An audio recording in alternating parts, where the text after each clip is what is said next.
কোনো রকম ময়দা বা চিনি ছাড়া বাড়িতে থাকা রুটি তৈরির আটা দিয়ে বানিয়ে ফেলো কেক। একদম নরম তুলতুলে স্পঞ্জি কেক। দেখো, দেখে বিশ্বাস হচ্ছে না হয়তো, কিন্তু এটাই হচ্ছে সত্যি যে এই কেকটা বানানো হয়েছে রুটি তৈরির আটা দিয়ে। কোনো ময়দা ব্যবহার করব না, আর কোনো রকম চিনির ব্যবহারও হবে না।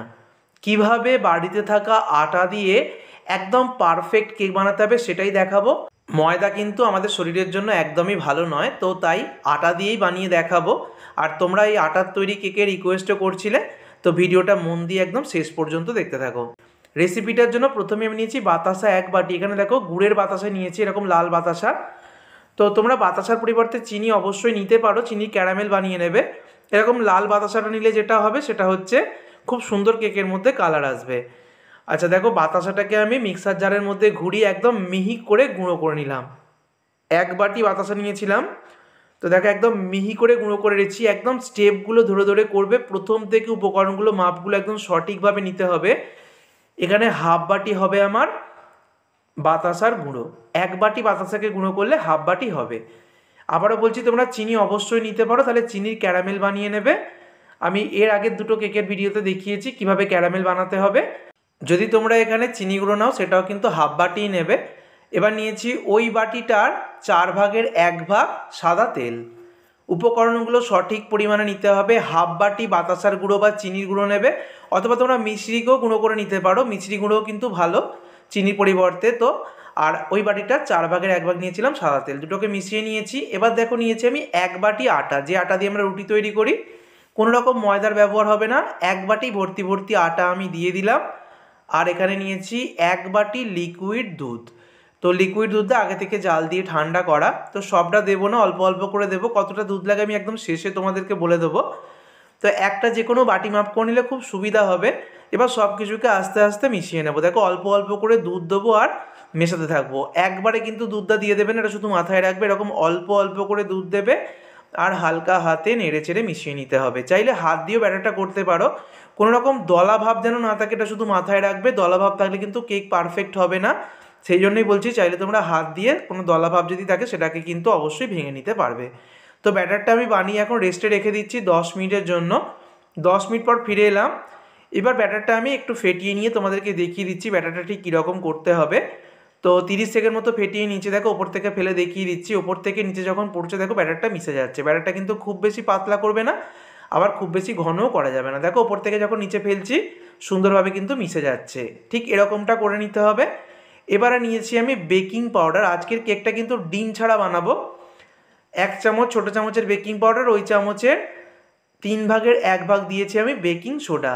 আর এখানে ভ্যানিলা এসেন্স দেওয়ার সময় ক্যামেরাটা আমার অফ হয়ে গিয়েছিলো, তাই আরও একটু দিয়ে দেখিয়ে দিলাম। 1 চামচই দিয়ে দেবে ভ্যানিলা এসেন্স। আর এখানে আমি দিয়ে দিচ্ছি 1 চামচ ভিনিগার। যেহেতু ডিম ছাড়া কেক তাই একটু ভিনিগার দিলে স্পঞ্জি ভাবটা ভালো আসে। এখানে তোমরা লেবুর রসও দিতে পারবে। তো খুব ভালো করে সব কিছুকে মিশিয়ে নেব। কেক তৈরির সময় একটা জিনিস মাথায় রাখবে, কোনো উপকরণে কিন্তু ফ্রিজের ঠান্ডা নেবে না বা গরম নেবে না, সবই নর্মাল তাপমাত্রা মানে রুম টেম্পারেচারে নিয়ে নিতে হবে। দেখো খুব ভালো করে সব কিছুকে মিশিয়ে নিয়েছি। আর দুধটা দেখিয়ে দিচ্ছি। দেখো এই বাটিটার আমার 3 ভাগের 1 ভাগ দুধ রয়ে গেছে, অর্থাৎ 3 ভাগের 2 ভাগ দুধ কিন্তু আমার লেগেছে। আচ্ছা এবারে দেখো আমি নিয়েছি এখানে মোরব্বা আর টুটি ফ্রুটি। দুটো রেসিপি চ্যানেলে পেয়ে যাবে, আমি লিঙ্ক দিয়ে দেবো। এগুলো কিনতেও পাওয়া যায়, তো এগুলো না দিলেও চলে। তোমরা এর পরিবর্তে কাজু বাদাম কিশমিশকে কুচি করে দিতে পারো। আবার তোমরা চাইলে চেরি ফলকেও কুচি করে দিতে পারো, এটা যে যার পছন্দ। তো একটু আমি আটা মিশিয়ে দিলাম যাতে করে সব অংশে থাকে ব্যাটারের। এবার দেখো বাটিটাকে রেডি করব। কেকের বাটির মধ্যে খুব ভালো করে আমি তেল লাগিয়ে নিচ্ছি, সব অংশে তেলটা ভালো করে ব্রাশ করে নিয়েছি। এবার আমি নিয়েছি বাটার পেপার। বাটার পেপার বাড়িতে না থাকলে সাদা এ4 যে পেপারগুলো হয় ওগুলোকেও তোমরা তেল ব্রাশ করে নিতে পারবে। এবারে আমি যে ব্যাটারটা সেটা বাটির মাঝ বরাবর ঢেলে দিচ্ছি, খুব সুন্দরভাবে চাড়িয়ে যাবে। এরকম মাঝ বরাবর ওপর থেকে ঢেলে দেবে। তারপর এরকম বাটিটাকে ধরে কিচেন স্ল্যাবের ওপর ঠুকে দিচ্ছি যাতে করে এক্সট্রা বাতাসটা বেরিয়ে যায়। এই স্টেপগুলো কিন্তু ভীষণ ইম্পর্টেন্ট। তো কেকের বাটিটা রেডি করে নিলাম। এবার গ্যাসের উনুনে বসিয়ে দিয়েছি একটা কড়াই, আর কড়াইয়ের মধ্যে দিয়ে দিচ্ছি লবণ। এই লবণটা আগেও আমি কেক তৈরিতে ব্যবহার করেছি। লবণটাকে ভালোভাবে চাড়িয়ে দেব। লবণটা দেওয়ার পর লবণের ওপর বসিয়ে দেবো একটা স্ট্যান্ড। এবারে আমি কড়াইটাকে ঢাকনা দিয়ে ঢেকে একদম হাই ফ্লেমে কড়াইটাকে খুব ভালো করে গরম করে নেব। কড়াইটাকে 5 মিনিট আমি হাই ফ্লেমে খুব ভালো করে গরম করে নিয়েছি। তারপর ঢাকনাটা খুলে নিলাম। এবার কেকের বাটিটাকে খুব সাবধানে স্ট্যান্ডের ওপর আমি বসিয়ে দিলাম। এবার ঢাকনা দিয়ে ঢেকে দেবো আর গ্যাসের ফ্লেমটাকে করে দেবো একদম লোতে। একদম লো ফ্লেমে আমি মোটামুটি 30 মিনিট পর ফিরে আসছি। ফিরে এলাম 30 মিনিট পর, একদম লো ফ্লেমে 30 মিনিট পর আমি তোমাদেরকে দেখাচ্ছি। দেখো কেকটা কিন্তু খুব সুন্দরভাবে ফুলে উঠেছে। এবার ওপরে পছন্দ মতো ড্রাই ফ্রুটস দিয়ে সাজিয়ে দেবে। একদম প্রথমে যদি দিতাম এগুলো কিন্তু ভিতরে চলে যেত, তাই 30 মিনিট পর আমি প্রথমে চেরি ফল দিয়ে দিলাম, তারপরে কাজু বাদাম দিয়ে দিচ্ছি আর কিশমিশ দিয়ে সাজিয়ে দেবো। সাজানোটা কিন্তু যে যার নিজেদের ওপর, তোমরা পছন্দ মতো যেভাবে চাও সাজিয়ে নিতে পারো, শুধু কাজু কিশমিশ দিয়েও সাজাতে পারো। তো দেখো দেখতে খুব সুন্দর লাগছে, একদম সামনে থেকে দেখিয়ে দিচ্ছি। আর কেকটাও কত সুন্দর হচ্ছে, দেখো আটা দিয়ে কত সুন্দর কেকটা ফুলে উঠেছে। এখনও কিন্তু কেকটা বাকি রয়েছে, তো আরও আমি ঢাকনা দিয়ে ঢেকে দেবো মোটামুটি মিনিট 25 মতো। আরও 25 মিনিট পর আমি ফিরে আসছি। একদম লো ফ্লেমে আরও 25 মিনিট আমি বসিয়ে রেখেছিলাম। আরও 25 মিনিট পর আমি ফিরে এলাম। তো দেখো আমি একটা টুথপিক দিয়ে কেকটাকে এবার চেক করছি। দেখো টুথপিকের গায়ে কিন্তু কেকের কোনো অংশ লাগেনি, তার মানে কেকটা একদম পারফেক্টলি হয়ে গেছে। এবার কেকের বাটিটাকে আমি তুলে নিচ্ছি, এটাকে রেখে কিন্তু ঠান্ডা করে নিতে হবে। আমি কেকের বাটির উপর একটা ঢাকনা দিয়ে ঢেকে রেখে দিয়েছিলাম। কেকটাকে সম্পূর্ণ ঠান্ডা করার পরেই কেকের বাটি থেকে বার করবে। আর দেখো কেকটা কত সুন্দর কালার এসছে, যেহেতু আমি গুড়ের বাতাসা ব্যবহার করেছি তাই এত সুন্দর কালার এসছে। চিনি দিয়ে করলে তোমরা ক্যারামেল বানিয়ে নেবে, এতে করেও সুন্দর কালার আসবে। আর দেখো কেকটাকে ঠান্ডা করার পর তারপর একটা ছুরি দিয়ে সাইড বরাবর লাগিয়ে দিচ্ছি, এতে করে কেকটা খুব সহজেই বের করে আনা যাবে। এবার কেকের বাটির ওপর একটা প্লেট রেখে দিলাম। এবার বাটিটাকে উল্টিয়ে নেব আর তারপর বাটির পিছনে হালকা হাতে একটু টোকা দেবো, তাহলে কিন্তু কেকটা খুব সহজেই বেরিয়ে আসবে। আবারও বলছি, কেকটাকে সম্পূর্ণ ঠান্ডা করার পরে কিন্তু বার করবে। পিছনে বাটার পেপারটাকে তুলে নেব, খুব সহজেই কিন্তু বাটার পেপারটা দেখো তুলে নিলাম।